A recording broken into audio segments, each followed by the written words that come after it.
Olá, seja bem-vindo ao nosso 20º encontro da nossa quarentena. Obrigado você que acompanhou até aqui e, sem dúvida, é um privilégio poder caminhar toda essa jornada e nem acredito que nós conseguimos chegar até aqui. Então, eu inicio com essa palavra de agradecimento a vocês que participaram, à equipe que trabalha por trás de mim, depois, oportunamente, eu irei apresentá-los. Mas é um grande privilégio e eu queria apenas mencionar que hoje, sendo exatamente a metade do nosso projeto, coincidentemente ou providencialmente, o nosso texto de hoje é um dos textos mais importantes da Confissão de Jó, é o famoso texto onde ele diz que eu sei que o meu Redentor vive. Então, veja só, é um excelente texto para nós comemorarmos essa maratona chegando exatamente ao seu meio, ao 20º encontro dos 40 que, se Deus quiser, nós teremos. Vamos então ao nosso texto e o que temos para hoje. E hoje trataremos no capítulo 19. Capítulo 19 do livro. Como disse, esse é o 20º encontro. Nós vamos ver então quem está acompanhando com o livro. Esse é a lição 22. O texto bíblico é o capítulo 19 e é o 20º dia da nossa maratona. Então diz assim a palavra de Deus. Então respondeu Jó: até quando afligireis a minha alma e me quebrantareis com palavras? Já 10 vezes me vituperastes e não vos envergonhais de injuriar-me. Embora haja eu, na verdade, errado. Eu queria aqui destacar esse versículo. Se você tem uma caneta na mão aí, sublinhe esse texto. Esse texto é uma confissão importante, onde Jó diz claramente que ele havia pecado. Ele não está dizendo que isso é a razão por que ele está passando por essas coisas. Mas é bom você anotar isso, porque muitas pessoas acham que Jó era um pouco arrogante, não admitia que tinha pecado, e aí está capítulo dizendo claramente, ele admitindo que tinha, sim, pecado, mas ele conclui dizendo que comigo ficará o erro, se quereis engrandecer-vos contra mim e me arguís pelo meu opróbrio, sabei agora que Deus é que me oprimiu e com a sua rede me cercou. Eis que clamo violência, mas não sou ouvido. Grito socorro, porém não há justiça. O meu caminho ele fechou e não posso passar. E nas minhas veredas pôs trevas. Da minha honra me despojou, tirou-me da cabeça a coroa, arruinou-me de todos os lados e eu me vou. E arrancou-me a esperança como a uma árvore. Inflamou contra mim a sua ira e me tem na ponta do seu adversário. Juntas vieram as suas tropas, prepararam contra mim o seu caminho e se acamparam ao redor da minha tenda. Pôs longe de mim os meus irmãos e os que me conhecem, como estranhos, se apartaram de mim. Os meus parentes me desampararam e os meus conhecidos se esqueceram de mim. Os que se abrigam na minha casa e as minhas servas me têm por estranho, e vim a ser estrangeiro aos seus olhos. Chamo o meu criado e ele não responde. Tenho de suplicar-lhe eu mesmo. O meu hálito é intolerável à minha mulher, e pelo meu mau cheiro sou repugnante aos filhos de minha mãe. Até as crianças me desprezam, e querendo eu levantar-me, zombam de mim. Todos os meus amigos íntimos me abominam, e até os que eu amava se tornaram contra mim. Os meus ossos se apegam à minha pele e à minha carne, e salvei-me só com a pele dos meus dentes. Compadecei-vos de mim, meus amigos, compadecei-vos de mim, porque a mão de Deus me atingiu. Porque me perseguis como Deus me persegue e não cessais de devorar a minha carne? Quem me dera fossem agora escritas as minhas palavras. Aqui uma coisa que eu queria que você também sublinhasse, esse é um texto fundamental para entendermos a autoria do livro de Jó. Jó está dizendo aqui, e ele possivelmente é o momento quando ele decide que vai começar a escrever aquilo que está acontecendo. Então, aqui ele declara que ele gostaria que alguém escrevesse as suas palavras e que fossem guardadas, gravadas no livro. Então, mais adiante nós veremos que é a partir desse ponto que Jó ele parece começar a ter essa iniciativa de guardar as suas palavras e para que não ficassem como palavras sem o contexto, ele deve também ter começado a guardar as palavras dos amigos. Então, eu sempre leio esse texto vendo como o princípio do que veio a se tornar o livro de Jó nos dias de hoje. E ele diz que, ainda, né, quem me dera fossem agora escritas as minhas palavras, quem me dera fossem gravadas em livro, que com pena de ferro e com chumbo para sempre fossem esculpidas na rocha. Porque eu sei que o meu Redentor vive e por fim se levantará. Então aqui, novamente, esse texto é especialmente importante para destacarmos, né? Eu sei que o meu Redentor vive e por fim se levantará sobre a terra, depois, revestido este meu corpo da minha pele, e em minha carne verei a Deus. Vê-lo-ei por mim mesmo, e os meus olhos o verão, e não outros. De saudade me desfalece o coração dentro em mim. Se disserdes, como o perseguiremos? E a causa deste mal se acha nele. Temei, pois, a espada, porque tais acusações merecem o seu furor, para saberdes que há um juiz. Até aqui a palavra do Senhor. Vamos orar?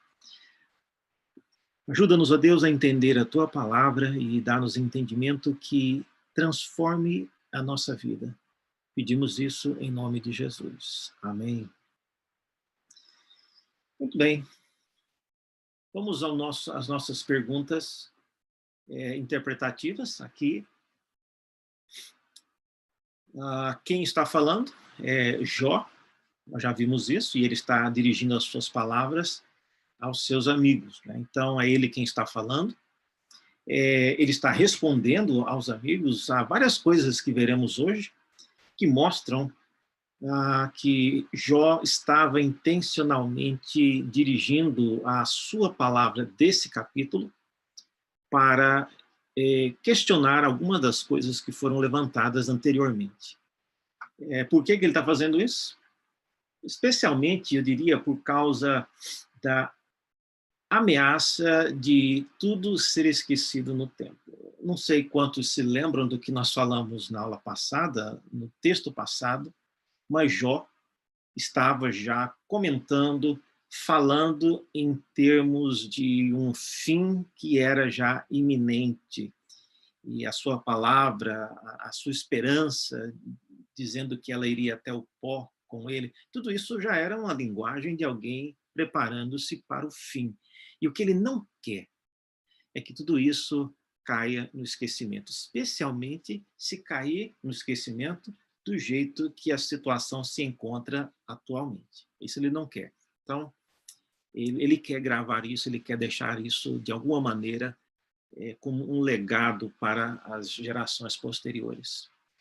E quando e onde nós continuamos ainda no mesmo contexto, né? Ele está na terra de Uz, e ele está na sua própria casa. Hoje, especialmente, nós veremos detalhes mais diretos da dinâmica dentro da casa de Jó. Isso nós não tínhamos visto em nenhum outro lugar.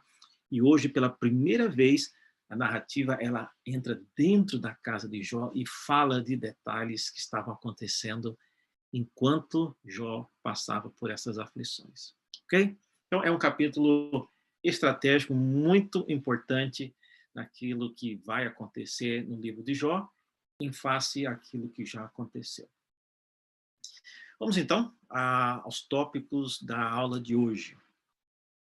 O primeiro deles, gente, é a queixa que Jó faz em relação aos seus três amigos. Ele levanta aqui alguns pontos que mostram claramente o efeito daquilo que os amigos, né, ou os chamados amigos, têm feito com o que eles têm falado até aqui. Então veja o texto. Ele inicia dizendo: até quando afligireis a minha alma e me quebrantareis com palavras? Essas duas palavras aí, afligir e quebrantar, são palavras que descrevem o impacto que o discurso e o suposto aconselhamento e consolo que esses amigos estavam trazendo estava, na verdade, causando em Jó.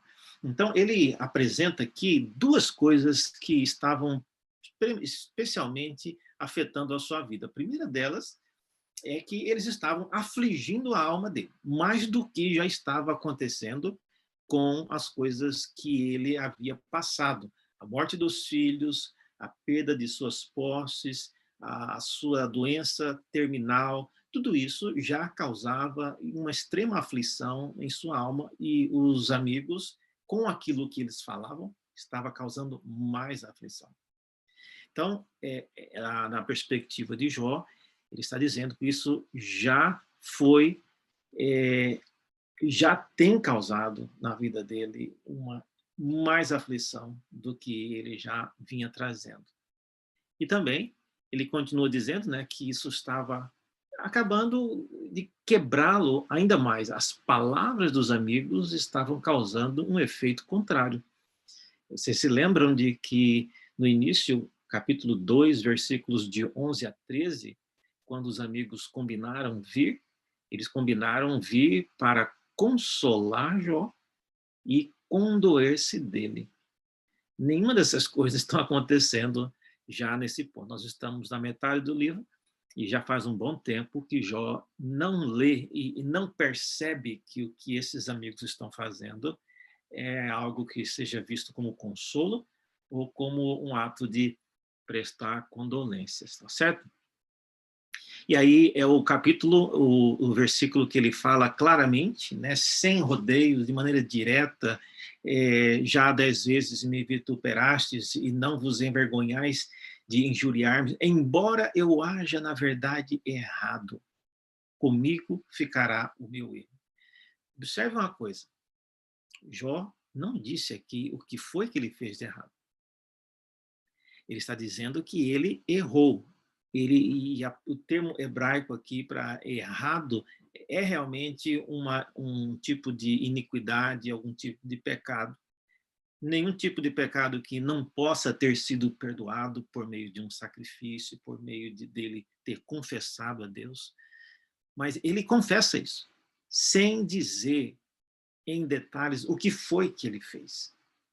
Mas ele fala claramente. Então, isso é um texto importante que nos ajuda a não cairmos no erro que muitas pessoas caem, de achar que Jó passou por tudo isso para receber de Deus uma enquadrada, um ato de confrontá-lo com pecados ocultos que ele só veio descobrir depois que passou por essas coisas. Não, não é verdade isso. Tá? Jó tinha pecado, ele confessava isso, ele não escondia isso, mas ele sabia, e eu e você também sabemos, que não é esta a razão por que ele está passando por isso. Então, essa é a queixa que ele tem a respeito desses três amigos que estão conversando com ele. Ele já falou várias coisas sobre esses três amigos, e ele apenas lista aqui mais duas delas, né? Que é a palavra deles está afligindo a sua alma e está causando ainda mais que ele seja quebrado por dentro, quebrantado, como diz o texto na versão Almeida. Depois disso, gente, há um segundo tópico que aparece nesse capítulo, e é um tópico bem mais pesado, e Jó irá fazer uma lista de mais queixas contra Deus. E nós que estamos acompanhando a jornada desse servo de Deus, ficamos, às vezes, apreensivos quando Jó começa essas listas que ele vai fazendo, comentando a respeito do caráter de Deus e das motivações de Deus para fazer o que fez. Então, aqui estamos novamente. Jó irá abrir a boca e vai fazer uma lista de coisas que ele vai atribuir a Deus. Então, preparem-se, olha o que ele vai dizer aqui. Então, dizendo aos seus amigos, ele diz: olha, sabei agora que Deus é que me oprimiu e com a sua rede me cercou. Eis que clamo violência, mas não sou ouvido. Grito socorro, porém não há justiça. O meu caminho ele fechou e não posso passar, e nas minhas veredas pôs trevas. Então, veja, ele está listando aqui uma série de coisas, e vamos colocar item por item aqui. Então, a primeira coisa, ele diz que foi Deus quem o oprimiu. Olha, embora seja uma coisa difícil de ser provada por Jó e os seus amigos, nós que conhecemos a história e sabemos da conversa entre Deus e Satanás, e sabemos do famoso capítulo 2, no versículo 3, onde Deus diz que Satanás havia lhe incitado para consumir as coisas de Jó sem causa. Então a gente sabe que essa afirmação de Jó, ela é verdadeira. Foi Deus quem oprimiu. Você pode perguntar: mas pastor, não foram os sabeus, não foram os caldeus, e não foram eles que causaram a tragédia? Nós já falamos sobre isso e já dissemos que esses 4 agentes, na verdade, foram agentes, de alguma maneira, manipulados pela soberania de Deus. E o próprio Deus, no capítulo 2, depois que esses 4 agentes agiram, Deus veio e disse a famosa declaração do capítulo 2, no versículo 3. Então, Jó está consciente de que é Deus quem está lhe oprimindo. Então, é uma afirmação que ele faz. Os amigos vão já entrar de sola nele por causa disso, porque eles acham que é uma falta até de respeito com Deus falar uma coisa dessa. Mas Jó está aqui, ele está compartilhando o que ele pensa, e a lista é maior. Depois ele diz, olha, isso aqui é interessante, ele relata aqui no versículo 7 que ele tem orado a Deus.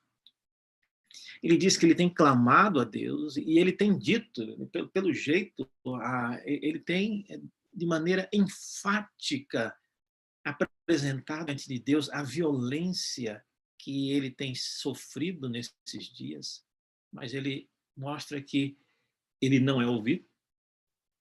Jó, então, recorre a pedir socorro, mas ele não vê nenhum resultado.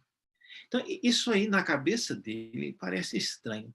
É um ponto que mostra que Deus está agindo de maneira estranha. Não é o jeito, não é a prática de Deus agir com seus filhos dessa maneira. E é nesse ponto que a gente percebe que Jó, em alguns momentos no livro, ele chega muito perto de descobrir o que está acontecendo. E aqui é um desses pontos, porque ele percebe que o Deus que ele adora, que ele conhece e que ele serviu por tanto tempo, ele não age com os seus filhos dessa maneira. Alguma coisa está acontecendo, tem alguma coisa errada com isso. A gente sabe o que é, mas Jó não sabe. Então ele relata isso, que Deus não lhe responde mais.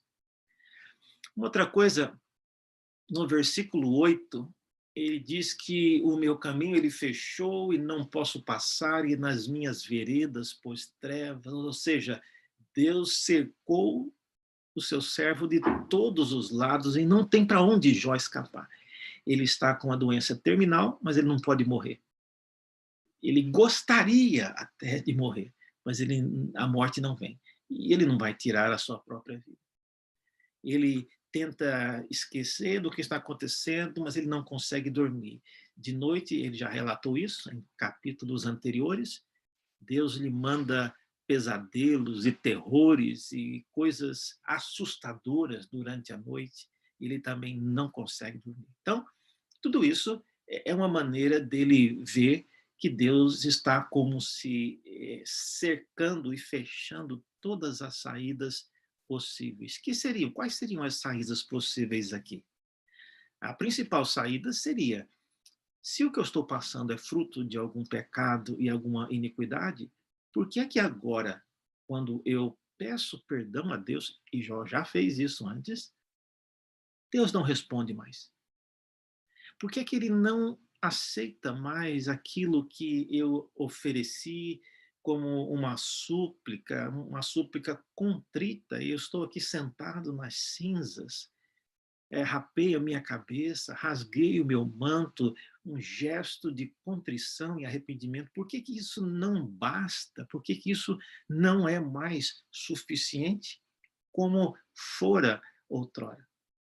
Então, ele percebe que tem alguma coisa estranha. Deus fechou todas as saídas, bloqueou todas as suas saídas.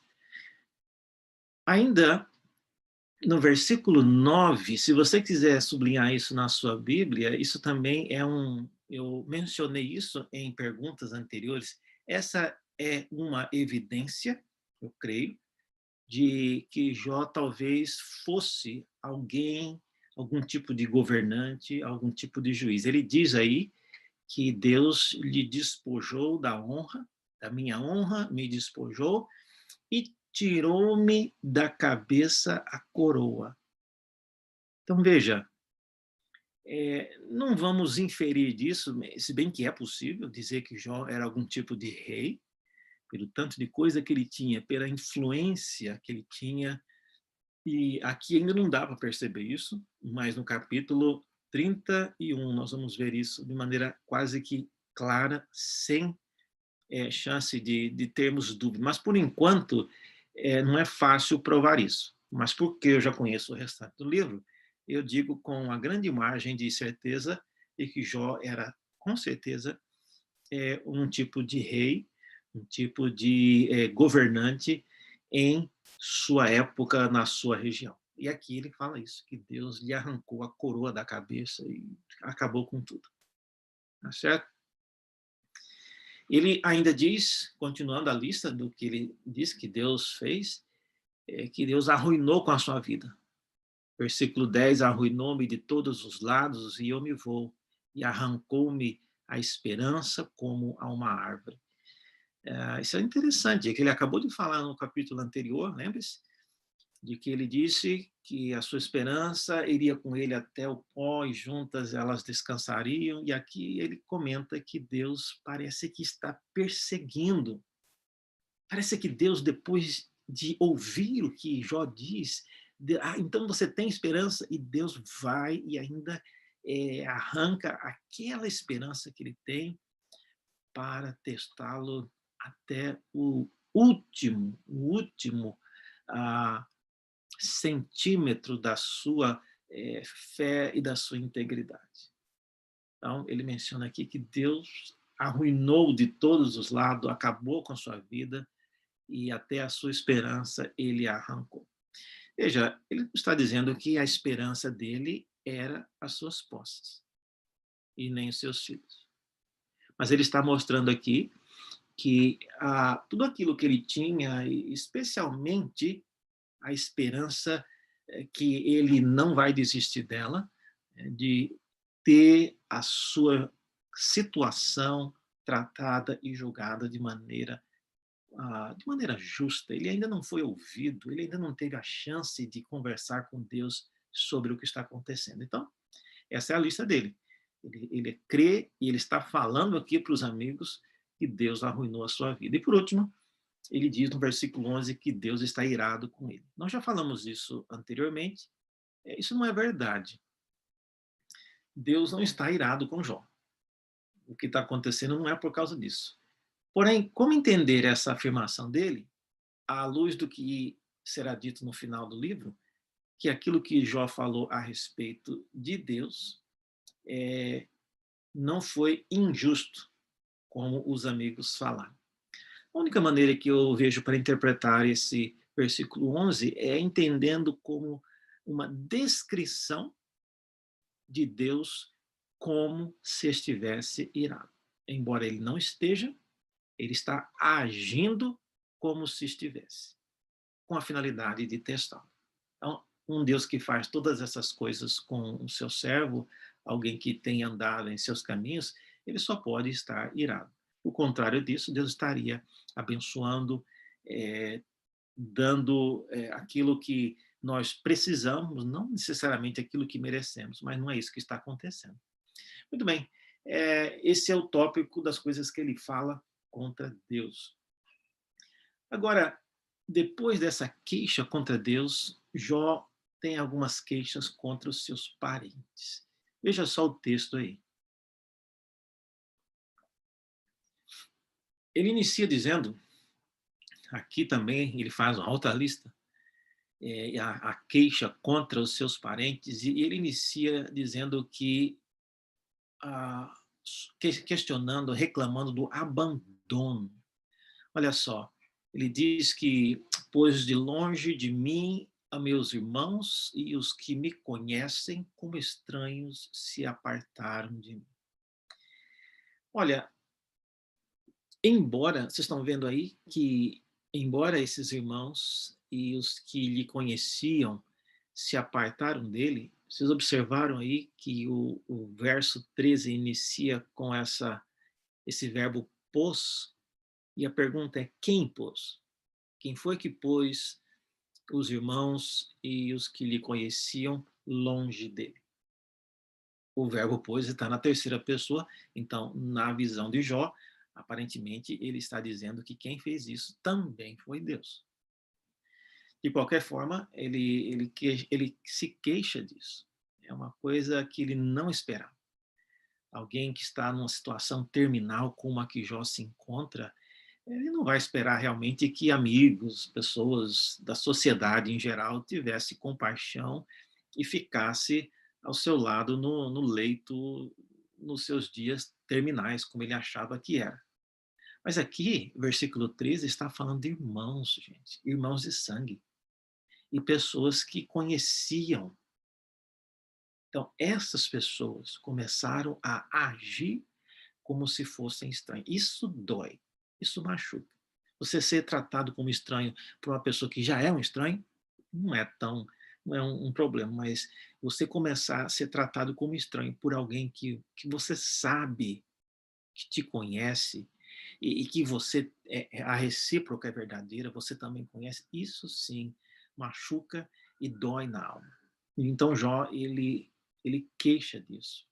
Uma outra coisa que ele queixa aí nos versículos 15 em diante, o versículo 14, só complementando, né, ele fala que os parentes desampararam e os conhecidos se esqueceram de mim. Então, é uma queixa, né, do abandono dos parentes. Versículo 15 e 16, olha só, ele fala das pessoas que se abrigavam na casa dele. Então, aqui, várias coisas. Alguém me perguntou na aula passada e retrasada, até deu uma sugestão: pastor, por que Jó não mandou esses 3 amigos embora? Ficavam ali azucrinando a cabeça dele, por que não mandou embora? Então, Jó, nesse versículo, a gente sabe que ele tinha uma casa, a gente sabe que tinham pessoas com ele nessa casa, a gente sabe mais do que isso, né? Infelizmente, que essas pessoas que estavam hospedadas na casa dele não lhe tratavam com dignidade. Olha só o ponto que chegou a situação dele.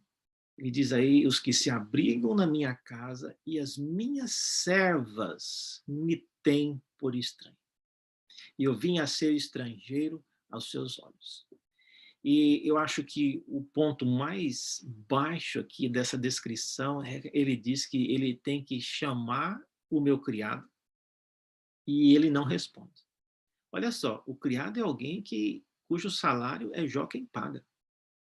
E ele se vê no direito de fazer vista grossas ao seu senhor, que está numa situação, no quadro que é terminal, e Jó chama pedindo alguma coisa, pedindo alguma ajuda, e ele diz aí que eu tenho que suplicar eu mesmo. Então, veja, é realmente um caso que eu coloquei aí, é uma queixa da indiferença que ele vinha sofrendo. Mais adiante, nos versículos 17, Jó queixa ainda. Isso é uma coisa também bastante marcante. Ele fala aí de ser considerado como repugnante. Versículo 17 fala que a sua mulher, a sua esposa, por causa do hálito dele, ela acha que o hálito é intolerável, mas os filhos de sua mãe, ou seja, os seus irmãos, acham que ele é repugnante. Então, é pior do que simplesmente achar que o hálito é intolerável. Essa atitude de dizer de achar que alguém é repugnante, especialmente alguém no seu leito caminhando para os últimos dias, como parecia ser, é algo que, mais uma vez, marca profundamente a vida de uma pessoa. E Jó está aqui queixando-se disso. Ser considerado como repugnante, mesmo que eu seja, mas você não vai falar isso, você não vai demonstrar isso para uma pessoa que está no leito de morte, que está num quadro terminal. É isso que Jó não entende, e ele, com razão, queixa-se disso. Mais adiante, ele fala de zombarias, versículo 19 e também o 18, ele diz que até as crianças me desprezam e, querendo eu me levantar, zombam de mim. Eu pergunto, onde é que estão os pais dessas crianças? Uma coisa são crianças, Jó, ele está na sua casa. E se tem alguma criança por ali, não deve ser os filhos dele, eu não sei se seriam os netos, mas aparentemente não há informação de que os 10 filhos que morreram deixaram para trás netos. Enfim, há crianças na casa de Jó.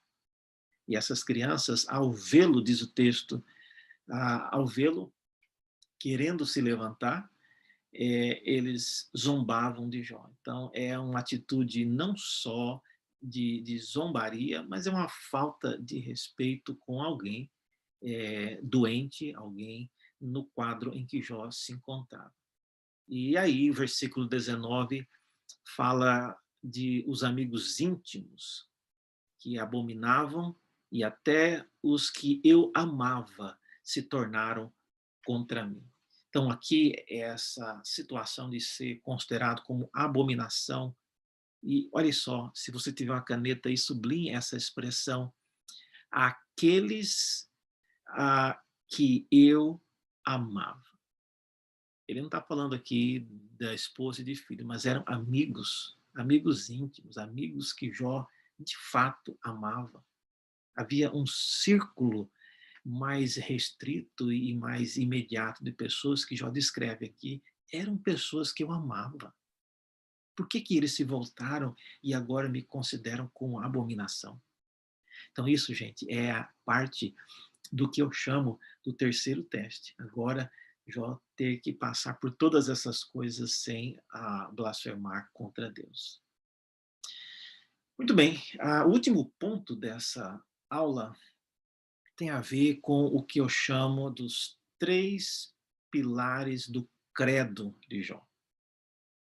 A gente fica sabendo aqui, por causa dessas palavras que ele diz, que Jó meio que tinha um credo, uma confissão, e que era isso que guardava sua vida de pecar contra Deus, contra os homens e andar em integridade de vida. E é o famoso texto. E eu coloquei em destaque aqui a palavra porquê,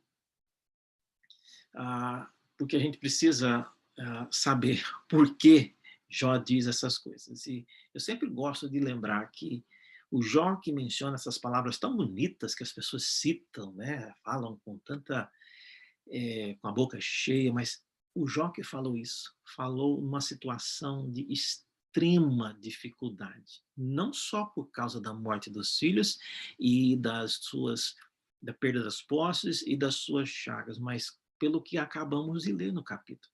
O desprezo, o ser considerado repugnante e abominação, e o abandono por aqueles que ele amava e conhecia muito bem. Então, tudo isso faz parte do contexto. E aqui, depois dele ter dito que ele gostaria que a sua história fosse escrita e registrada num livro, aí é que vem esse famoso versículo 25. Porque eu sei que o meu Redentor vive. Ou seja, ele quer registrar num livro, não é para que se torne popular, mas é porque ele sabe que essas coisas terão um fim diferente. E aí, então, ele faz a sua famosa confissão, que eu chamo do o credo de Jó. E ele coloca cada uma dessas coisas parafraseadas e iniciadas com essa confissão. Eu sei. E a primeira coisa que ele sabe que o seu Redentor vive. Ele diz claramente. E aqui, por incrível que pareça, nós vemos, e é uma lembrança do que ele acabou de falar nos capítulos anteriores, que o seu Redentor é aquele que é a testemunha que ele tem, que está nos céus e que irá defender a sua causa diante de Deus. E mesmo que ele morra, Jó sabe que o seu Redentor vive. E essa é a primeira fonte da sua esperança. Ele sabe que aquele que irá redimi-lo não morreu, não morrerá, e ele permanece vivo. Então, essa é o primeiro pilar da sua certeza e da sua esperança. A segunda coisa que ele diz, muito marcante, é que ele sabe que o seu Redentor se levantará, diz o texto lá, eu sei que o meu Redentor vive e, por fim, se levantará sobre a terra. No texto hebraico, essa expressão se levantar sobre a terra, ela pode também ser traduzida se levantará sobre o pó. Por que que eu acho isso importante? Porque no capítulo que Jó mencionou que a sua esperança, a sua testemunha, ela iria com ele, juntamente com ele, ao pó da terra, e juntos eles teriam paz. Agora, ele está dizendo que essa mesma esperança, que é o seu Redentor, ele irá levantar. Então, olha só a lógica que Jó tem. Se eu estou junto com aquele que é a minha esperança, aquele que é a minha testemunha, aquele que advoga a minha causa diante de Deus, e eu sei que ele se levantará, e ele está vivo, então a minha esperança é de que eu também verei a Deus. E essa é, obviamente, o terceiro pilar da sua confissão. E é por isso que ele tem essa convicção de que ele também verá a Deus. Olha, o que ele tem em mente aqui ainda não é o que vai acontecer, que depois, nos capítulos adiante, ele vai insistir com isso, que ele quer ver a Deus mesmo, de verdade. Não é de maneira figurada e nem depois da segunda vinda. Não, ele quer ver a Deus. Mas aqui, nesses 3 pontos que ele levantou, ver a Deus aqui não é necessariamente o que vai acontecer nos capítulos adiante, no capítulo 38. Mas ver a Deus é resultado, como eu disse, dele estar junto com a sua esperança, juntos deitados no pó. Ele crê que essa esperança, que é o seu Redentor, ele vive, ele não está morto, e que ele se levantará, e que por causa disso Jó também, juntamente com a sua esperança, ele se levantará também. E ao fazer isso, levantar-se junto com aquele que é o seu Redentor, ele se levantará na presença do próprio Deus. É por isso que ele crê que ele verá a Deus. E não só vê a Deus, diz o versículo 26, ele diz que depois, revestido este meu corpo da minha pele, em minha carne, verei a Deus. Vê-lo-ei por mim mesmo, os meus olhos o verão e não outros. De saudade me desfalece o coração, dentro de mim. Então, essa é a esperança de alguém que, mesmo depois de ter listado todas aquelas coisas que ele crê ser Deus o autor delas, ele ainda assim nos traz esse grande esboço do temor de Deus em tempos tão remotos, que é essa famosa confissão, né, o credo de Jó, mostrando-nos essas coisas. Muito bem, chegamos ao fim dessa aula, a 20ª aula da nossa quarentena. E eu queria, então, aqui fazer alguns exercícios planejados. Esse, em particular, está na página 182 do livro, quem estiver acompanhando o livro aí. A pergunta é a seguinte: qual foi a atitude dos parentes de Jó nesse período de sua vida? Nós vimos lá que essas perguntas, esses parentes lhe abandonaram, tá? Por incrível que pareça, abandonaram. E isso aqui é importante, gente. Eu já falei sobre isso naquele artigo que em defesa da mulher de Jó.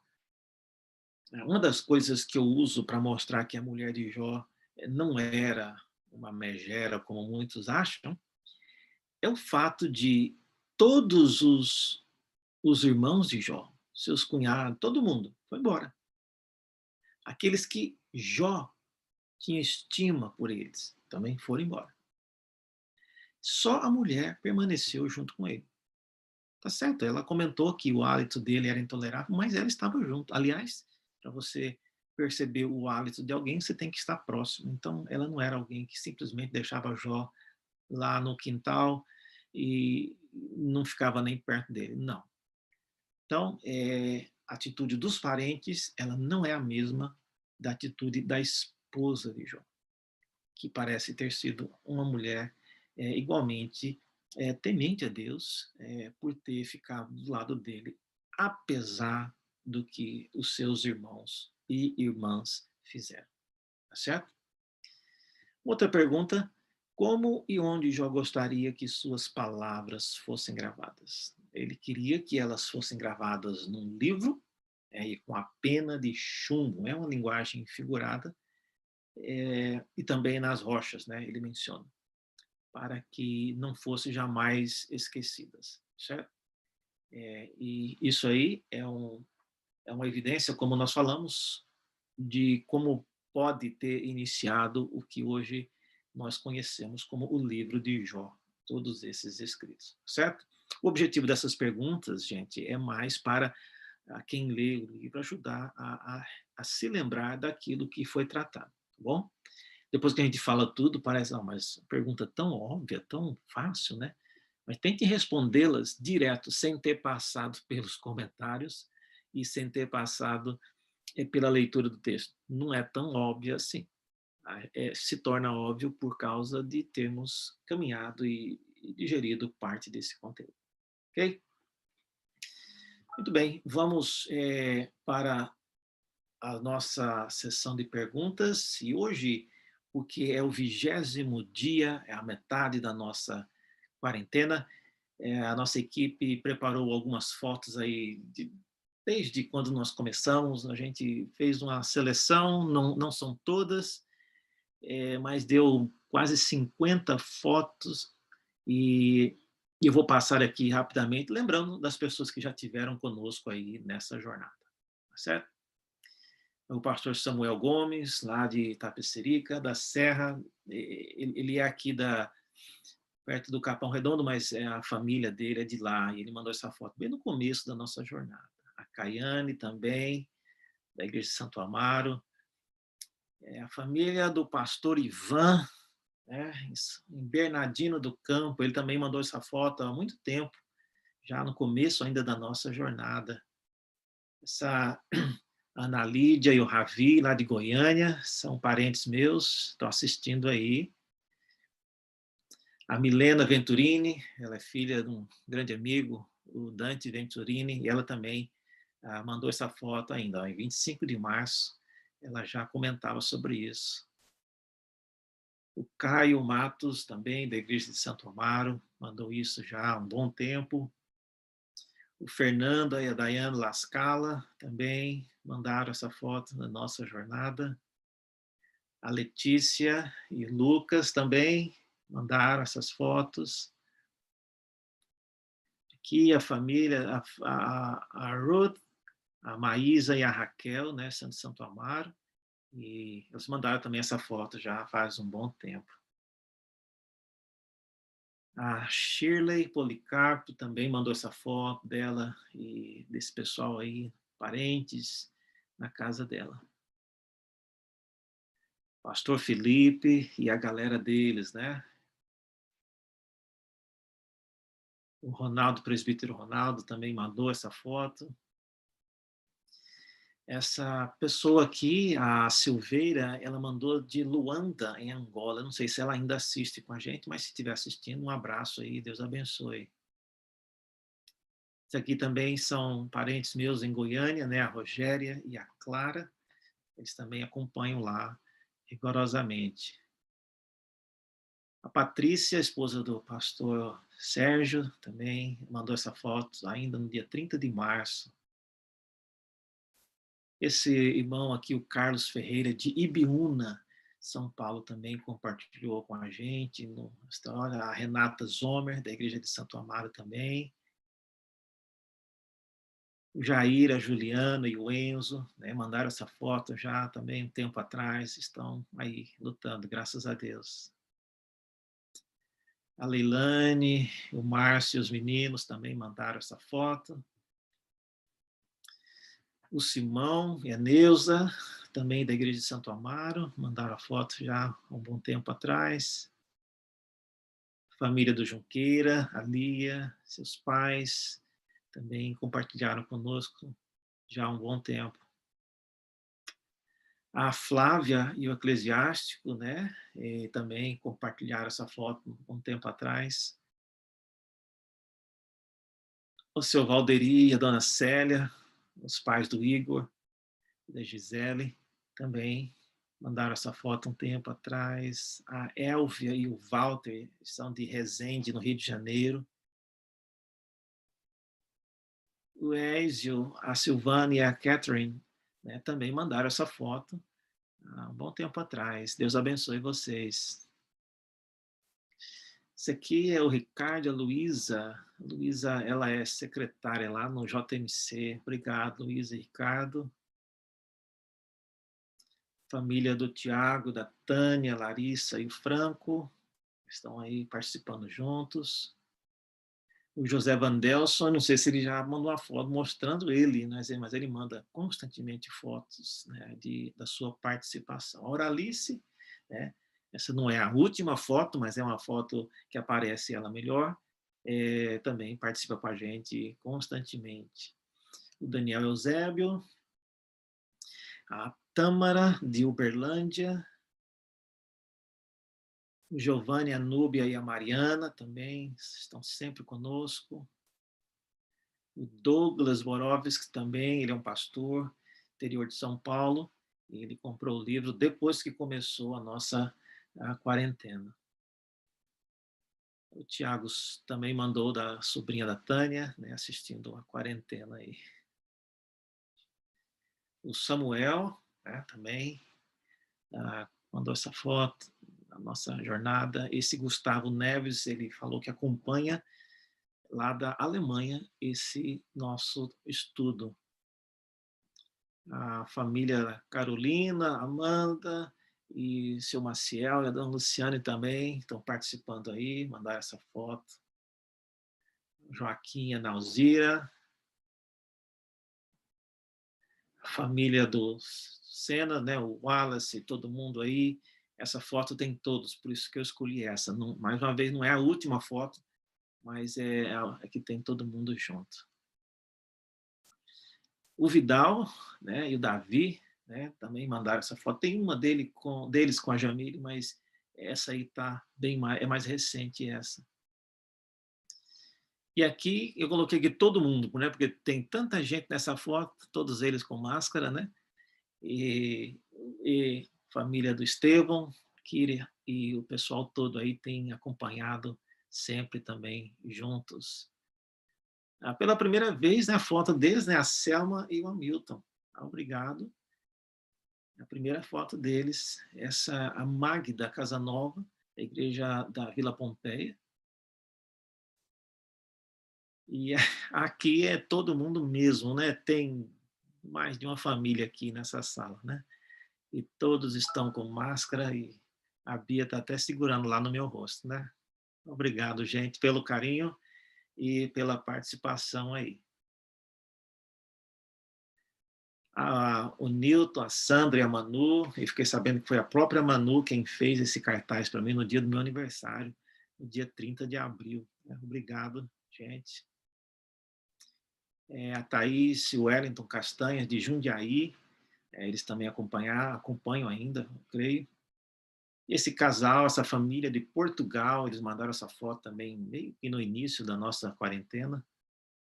E aqui o Júlio, a Meire e a Júlia também mandaram essa foto há um tempo atrás. É isso aí. Então, se você quiser ver outras fotos e mandar também, é só postar com a hashtag quarentena em Jó. Vamos então para as perguntas de hoje. Muito bem, o que temos aí?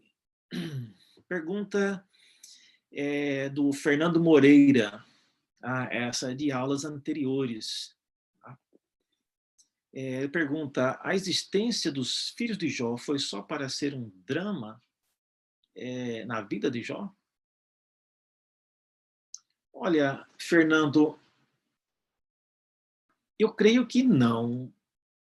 Jó é descrito no início do livro como tendo um cuidado e um zelo muito grande pela integridade e pela vida desses filhos. Então, parece que a vida desses filhos terá um impacto profundo ainda na vida desse servo de Deus. Perguntas feitas em outras aulas, né, aulas anteriores sobre Jó 19, por exemplo, o Tomás Henrique, ele perguntou há um tempo atrás se Jó pediu muitas vezes a morte. Ele tinha a perspectiva de que depois da morte haveria a vida eterna? Então, aí está Tomás Henrique, a resposta. Hoje nós vimos que sim, ele tinha essa perspectiva e nós falamos sobre isso. O Daniel Santos, deve ser o meu pai, né? Ele perguntou na ocasião por que os irmãos de Jó demoraram para visitá-lo. Aqui a gente fica sabendo, então, né? Demorou porque foi Deus quem afastou-os, né, do próprio Jó. Aí eles vão voltar só lá no capítulo 42, no versículo 10, certo? O Eclesiástico também, isso é pergunta antiga. Ele perguntou na ocasião, na aula 17 ainda, quando Jó cita ter uma testemunha no céu que advoga a causa dele. Isso ele fez em Jó 16, 19. Isso tem alguma relação com a figura do Redentor que vive no capítulo 19, 25? Então, respondendo aí ao Eclesiástico, ele fez essa pergunta na aula 17 ainda, e eu pedi para guardar para hoje. E hoje, então, eu já posso dizer, praticamente já respondi isso na aula, sim, tem tudo a ver, tá certo? E esse conceito que ele tem de redentor, de testemunha, vai crescendo, e a gente chega nesse ponto e vê que realmente exatamente isso que ele tinha em mente. A sua testemunha é o seu redentor, é o que vive, e é aquele que defende a sua causa diante de Deus. E se é aquele que defende a sua causa diante de Deus, essa testemunha, ela não é o próprio Deus. Tá certo? Nós falamos sobre isso já. Perguntas da aula de hoje. O Wallace Bezerra pergunta, quem registrou esse sofrimento de Jó, em específico, esse momento do texto de hoje? Olha, Wallace, como nós falamos, hoje, Jó dá a dica de que ele gostaria muito que alguém escrevesse. Com certeza não foram os amigos, porque os amigos não estavam gostando do que ele estava falando. Então, não iam gastar tempo para escrever uma coisa que eles mesmos não aprovavam e não gostavam do que estava sendo dito. Como Jó viu que ninguém estava escrevendo e já tinha muita coisa que havia sido dito, ele resolve, depois dessa fala, eu creio, Lá mais adiante, no capítulo 31, ele vai dizer: aqui está a minha defesa escrita. Então, a partir desse ponto aqui, do capítulo 19 até o capítulo 31, parece que Jó ele resolveu começar a anotar algumas coisas, escrever algumas coisas. Então, quem escreveu o relato de hoje deve ter sido o próprio Jó, certo? Ele falou e depois ele disse: olha, eu preciso escrever isso, porque isso vai ficar no esquecimento. Eu posso morrer antes disso tudo se resolver, mas eu creio que o meu Redentor vive e ele um dia ainda vai dar um final diferente para essa história. Então eu quero escrever essas palavras que eu tenho dito. Então eu creio, Wallace, que foi o próprio Jó quem falou isso. O Marcos Pinto pergunta: Satanás continuou de alguma forma a impedir os amigos a impelir os amigos a causar sofrimento em Jó para que ele blasfemasse? Olha, Marcos, nós vimos no capítulo 4, quando ele descreve ter tido uma experiência de um espírito que passou perto dele, ele faz uma descrição bastante cinematográfica, e depois esse espírito lhe diz alguma coisa. Ali, naquela ocasião, eu disse que era possivelmente um momento quando Satanás estaria ainda insistindo por meio dos amigos para citar coisas que pudessem levar Jó a blasfemar. Nesse ponto em específico, eu creio que não mais. Nós estamos no capítulo 19 e as coisas que eles estão conversando aqui já não são mais coisas do interesse de Satanás no início do livro. Tá? Então, eu creio que não mais. Já usou, já influenciou, mas agora não mais. Eu imagino, né? O Paulo Júnior pergunta: o senhor falou em outras aulas que o Salmo 73 poderia ter sido escrito por Jó ou ser a respeito dele. No título do Salmo, entretanto, fala-se que é um salmo de Asaf. Estaria Asaf escrevendo sobre Jó? Então, Paulo, essa ideia vem, como eu disse nas aulas anteriores, por causa de algumas expressões que aparecem no Salmo. A opção 1, Asaf estar meditando na história de Jó, é uma possibilidade, talvez a mais possível de todas. E a menos possível seria de que o próprio Jó tivesse escrito esse salmo. Tá? Então, eu creio que a autoria, sendo de Asaf, pode muito bem ter sido Asaf refletindo na situação de Jó. O que também não é incomum, Paulo, é autores como Asaf, que trabalhavam juntamente com Davi, com Gedutum e Remã, eles lidavam com vários outros relatos, eles trabalhavam em conjunto. Então, eu não vejo nenhuma dificuldade em entender que o relato de Jó, o Salmo, tivesse sido escrito como uma forma de oração do próprio Jó, e posteriormente Asaf tenha adequado isso para fazer parte do saltério, certo? É uma outra possibilidade. Mas eu creio que a possibilidade maior seja a de Asaf estar refletindo sobre a vida de Jó. O José Vandelson pergunta: a coroa que aparece no capítulo 19 não se refere a uma perda de respeito diante de todos, ao invés da perda da glória como governante?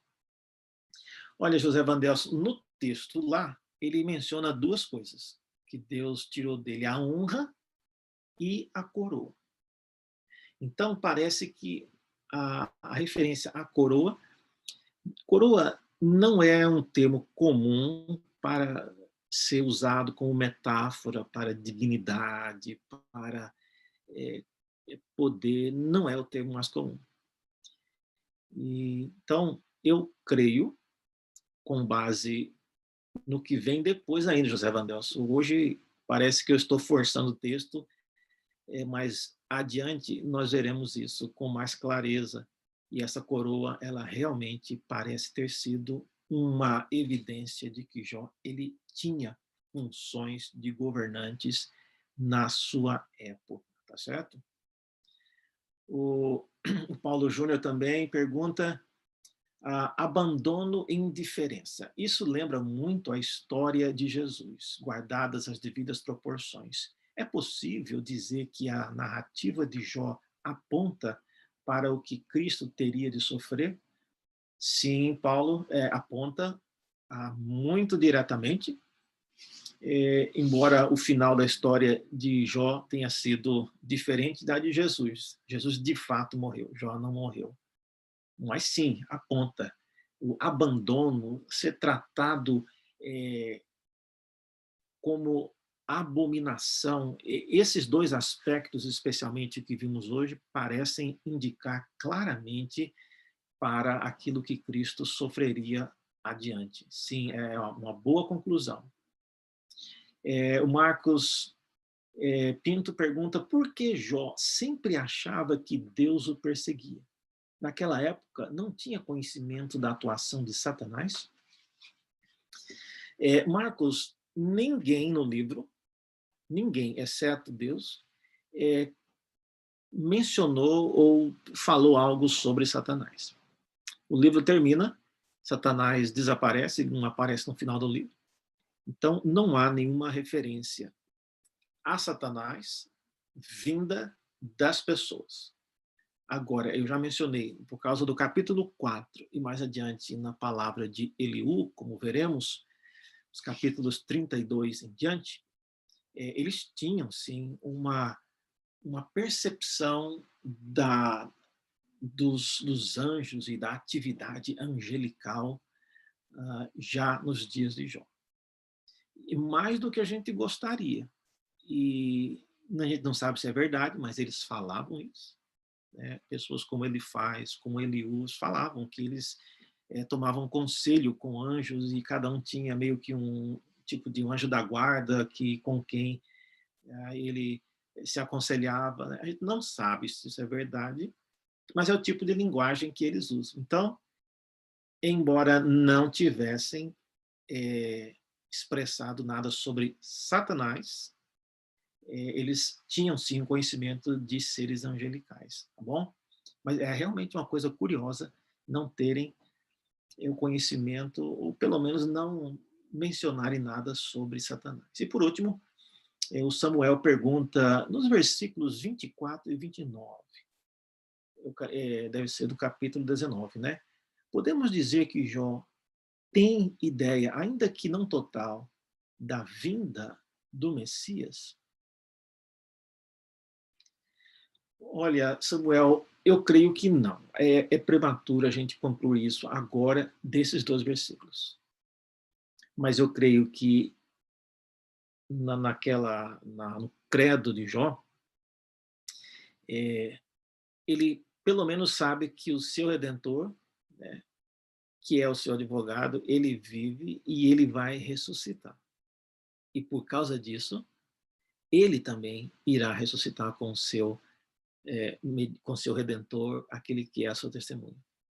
A ideia de que esse Redentor ele virá nas nuvens com poder e glória, essas coisas que o desenvolvimento do cano irá nos ensinar, eu creio que ainda não vemos em nenhum lugar, já não menciona isso, tá certo? Mas o que ele já mencionou até aqui já é muita coisa. Gente, chegamos ao fim de mais essa aula. Eu agradeço profundamente a caminhada com vocês até aqui nessa 20ª aula da nossa quarentena. Tenham todos uma boa noite e Deus os abençoe.